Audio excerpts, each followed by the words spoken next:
with all the big fights at UFC 329 happening, the biggest one might not be the one that you think. Because yeah, Conor McGregor versus Max Holloway is the fight that everybody's going to be talking about. That's the biggest name fight on the card. But if we're talking about which fight matters the most to his actual division, Royval versus Kavanagh might be the one. At flyweight, this is not just a fun ranked fight. This is the fight that decides who stays in the shortlist of real contenders at 125. Right now, Joshua Van is the champion.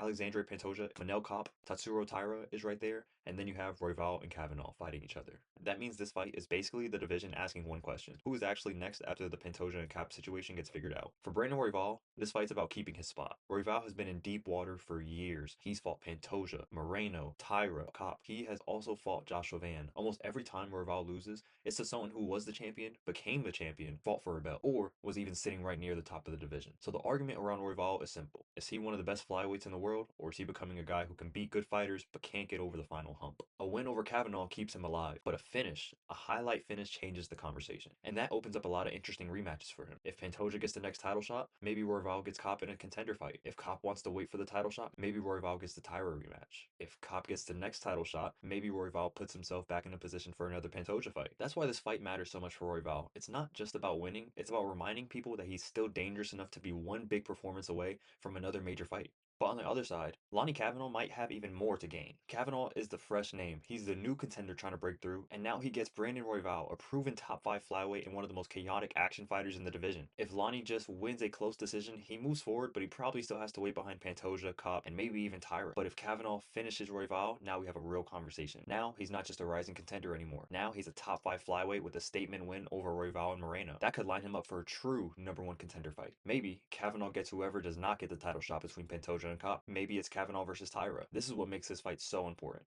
It's not guaranteed that the winner gets a title shot. That's not what I'm saying. But with the highlight finish, either one of those guys can force themselves into that short list. For Royval, it keeps him from being labeled as the guy who cannot beat the next wave. For Kavanagh, it could be the win that turns him from a rising contender into a title shot threat. And in a division as tight as flyweight, that is why Royval versus Kavanagh might be the most important fight on the entire UFC 329 card. The only fight I would put close to it is Corey Sandhagen versus Mario Bautista. That fight matters a lot for bantamweight. Sandhagen's trying to stay alive near the top. Bautista's trying to prove that he belongs with the real contenders, so that's probably a really close second. But for me, Royval and Kavanagh has the cleanest path to immediately changing the future of its division. The biggest fight is McGregor versus Holloway, but the most important fight might be Royval versus Kavanagh.